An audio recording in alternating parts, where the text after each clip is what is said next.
Breakfast this morning, Kieran McAnulty was with Christopher Bishop and asked the Bish about opening of Parliament. To be honest, it was a bit blah, blah, blah, blah, blah.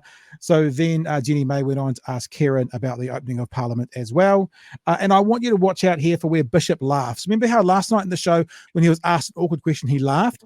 The laugh appears to be, oh shit, what do I do here? Just watch where it comes up in this conversation. So this is Kieran talking about the opening of Parliament.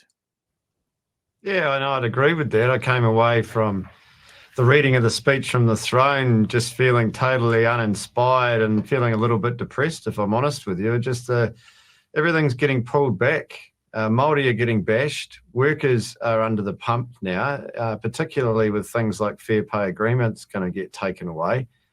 The measures that we've put in place that actually do work on climate change are going to get reversed. I agree with Chris Hipkins. There was no vision yesterday and things are going to go backwards. And so it was a bit deflating coming away from that speech. So no wonder they were fired up, because Chris Hipkins started that debate. He called them out on it, and I think it hit a nerve. So the Prime Minister felt like he had to give it back himself. Yeah, Kieran brought it up, Chris. So what's the vision for Māori? Yeah. You will love this, Chewy, because this is one of those moments. No, you will love this where Kieran becomes the interviewer. Just chef's kiss coming. And look, I think Kieran needs to cheer up a bit. I remember sitting at his spot 3 years ago, back in 2020, after we took a toweling at the 2020 election. And it's a rough day for the opposition. There's no doubt about it, because by definition you're swearing in a new government, and if you're not on the Treasury benches, you're out of it. So it's tough. But these guys need to cheer up a bit. We've got a positive, forward-looking agenda for the future. A lot of stuff in that speech. Particularly, in the space that I'm with. Remember what the question was. What is it for Māori? What's the plan for Māori? And actually now Kieran is as well. Housing. We've got a lot of work to do on housing, infrastructure, resource management reform. We're going to get back to basics in education, banning cell phones in schools. And look, we've got a very positive, forward-looking agenda, and just can't wait to get underway in that first 100 days. And we're a week into it now, and already making progress. Instead of commenting on my mood, maybe answer the question. You were asked about Thank what your vision is for Māori. Well, we want all New Zealanders to succeid.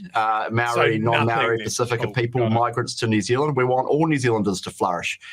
And Maori are our first peoples, and they're absolutely critical to this country. Blah, blah, blah, blah, blah, blah, blah, blah. Nothing to see here. Well, you talk about cognitive decline.